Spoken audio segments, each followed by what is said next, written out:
चिंतित क्यों ना हूँ, ये आपकी कैसी लीला है? मुझे लगा आप मेरी लीला समझ गए होंगे ना।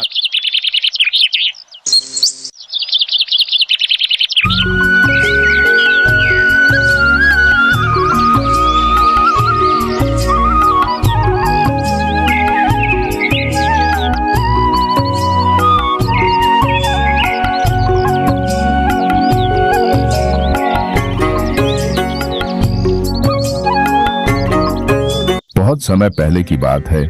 किसी गांव में रमेश नाम का एक गरीब किसान रहता था। उसके पास केवल एक छोटा सा खेत था और उसमें उगाई गई फसल से ही वह अपना पेट पालता था।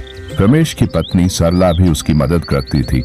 उनकी जिंदगी बहुत मुश्किलों से भरी थी, लेकिन वे संतुष्ट थे क्योंकि वे मेहनती और ईमानदार थे। एक दिन की बात है, रमेश खेत में खाना खा रहा था और सरला वहीं पे बैठी हुई थी।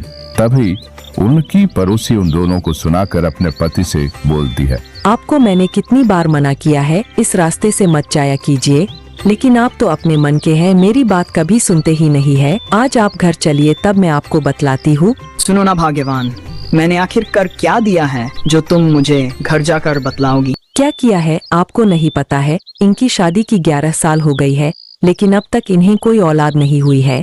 क्या पता इन्हें देखने से कहीं हमारे साथ भी कुछ ऐसा ही हो जाए। रमेश और सरला को उनकी बातों का बुरा नहीं लगता है, क्योंकि उनका तो ये रोज का है। लोगों से ताना सुनना उनके लिए कोई नई बात नहीं थी। कुछ महीने बाद सावन का महीना आया। सरला हर सोमवार को भगवान के सामने बस एक ही बात बोलती, हे भगवान, अब तो मेरी झोली औलाद से भर दो। मैं अब और लोगों का ताना नहीं सुन सकती। मैं ताना सुन सुन कर थक गई हूँ। आप चाहे तो मेरा सब कुछ ले लीजिए, लेकिन मेरी झोली भर दीजिए। भगवान, ऐसा क्या कारण है जो आप मुझ जैसे अबला नारी की पुकार नहीं सुन रहे हैं? सच तो ये है कि रमेश और सरला की जिंदगी में औलाद का सुख नहीं है, लेकिन सरला की पुकार सुनकर भगवान थोड़े समय के लिए उसकी खाली गोद भर देते हैं। आखिर मैं ऐसा क्यों कह रहा हूँ, ये आप आगे देखो। मेरे स्वामी, मेरे भगवान, आप ही की कृपा से हम दोनों को इतने समय के बाद माता पिता बनने का सौभाग्य प्राप्त हुआ है। अब आप ही इसका नामकरण भी कर दीजिए। हाँ बेटा, क्यों नहीं, लाओ अपने पुत्र को मेरी गोद में रखो। क्या हुआ भगवान, आप इतने शांत क्यों हैं?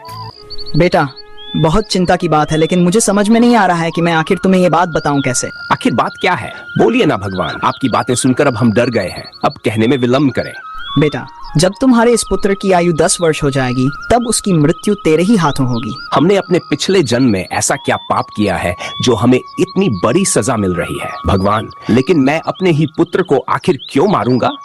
लेकिन इसकी किस्मत में जो लिखा है, मैं तो तुम्हें बस वही बतला रहा हूँ। इसकी मृत्यु का कारण एक मासूम बंदर बनेगा। लेकिन हमने किसी बंदर का क्या बिगाड़ा है जो मेरे पति के हाथों ही मेरे बेटे का मृत्यु होगा? ये तो मुझे भी नहीं मालूम है। कुछ बातें इंसान को उसके सही समय आने के बाद ही पता चल पाती हैं। आप कहना क्या चाहते हैं?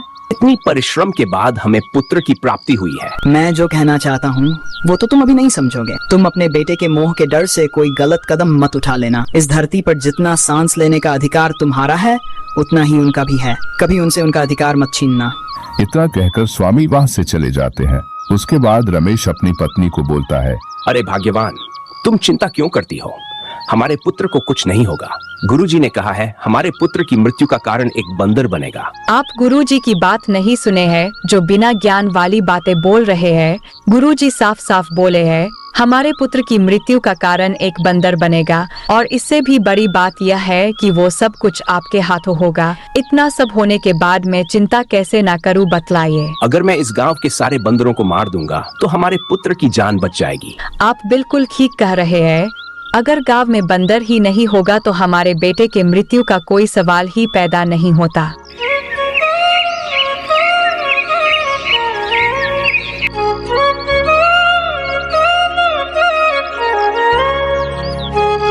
ये लो बंदर मामा, मेरी माँ बोली है आपको केला देने के लिए। 2 केला था जिसमें से मैं एक खा गई, ये बचा हुआ आप खा लो।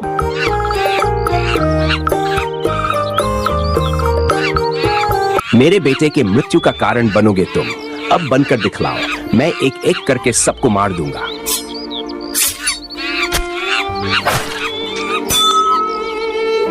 बड़ा आया था मेरे बेटे को परलोक पहुंचाने वाला, अब खुद ही पहुंच गया ना। मेरा नींद खराब करके यहाँ तुम आराम से बैठकर धूप में सो रहे हो। मैं किसी को नहीं छोड़ूंगा। तुमको भी मार दूंगा। रमेश अब चुपके चुपके गांव के सारे बंदर को चुन चुन कर मारने लगा। मासूम बंदर को मरते वक्त उसे तनिक भी दया नहीं आती थी। उसने कुछ ही समय में गांव के सारे बंदर को मार दिया। वो अपने बेटे के मुंह में यह भी भूल गया था कि वो कितना बड़ा पाप कर रहा है, और यही पाप गुरुजी की भविष्यवाणी सच करवाने वाली थी। ऐसे ही 10 साल बीत जाता है। रमेश और सरला ने उस बच्चे का नाम विशु रखा था। विशु बहुत ही सुंदर और समझदार लड़का था। रमेश अपनी पत्नी सरला से कहता है, आज हमारा पुत्र पूरे 10 वर्ष का हो गया है, पर तुम चिंता मत करना। मैंने अपने गांव के सारे बंदरों को पहले ही मार दिया है। अब हमारे पुत्र को कोई खतरा नहीं है। इस खुशी के मौके पर मैं पूरे गांव में मिठाई बांटूंगा। आप बिल्कुल ठीक कह रहे हैं। हम इन 10 सालों में जितना डर डर कर जिए हैं, जो हमें ही पता है। मैं भी यही सोच रही थी कि आज अपने गांव में मिठाई बांटूं। विशु बेटे, तू जाकर तैयार हो जा, फिर हम दोनों साथ में चलेंगे। उसी रात को एक पड़ोसी गांव का बंदर रमेश के गांव में आ जाता है। वो देखिए, वहाँ एक बंदर है। आप तो सारे बंदर को मार दिए थे, फिर ये कहाँ से आ गया? मैं तो सारे बंदर को मार दिया था, फिर ये कहाँ से आ गया? हमारा बेटा कहाँ है? वो तैयार हो रहा है। तब तो ठीक है, मैं अभी इस बंदर को मार कर आता हूँ, तुम यही रुको। रमेश जल्दी जल्दी में उस बंदर को मारने जाता है और सामने से विशु भी दौड़ कर आ रहा था। गुस्से में रमेश अपने बेटे को आते हुए नहीं देख पाता है और गलती से रमेश का चाकू उसके बेटे को ही लग जाता है। फिर उन दोनों को साधु बाबा की बात याद आई। बेटा, जब तुम्हारे इस पुत्र की आयु 10 वर्ष हो जाएगी, तब उसकी मृत्यु तेरे ही हाथों होगी। इसकी मृत्यु का कारण एक मासूम बंदर बनेगा। नारायण नारायण। क्या बात है नारद मुनि, आप बहुत चिंतित नजर आ रहे हैं। हे प्रभु, मैं चिंतित क्यों ना हूँ, ये आपकी कैसी लीला है, मैं समझ नहीं पा रहा हूँ।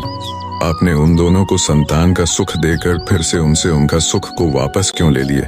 मुझे लगा आप मेरी लीला समझ गए होंगे नारद मुनि। मैंने तो पंडित के रूप में उनको पहले ही बोल दिया था कि कोई गलत कदम मत उठाना। तुम अपने बेटे के मोह के डर से कोई गलत कदम मत उठा लेना। इस धरती पर जितना सांस लेने का अधिकार तुम्हारा है, उतना ही उनका भी है। कभी उनसे उनका अधिकार मत छीनना।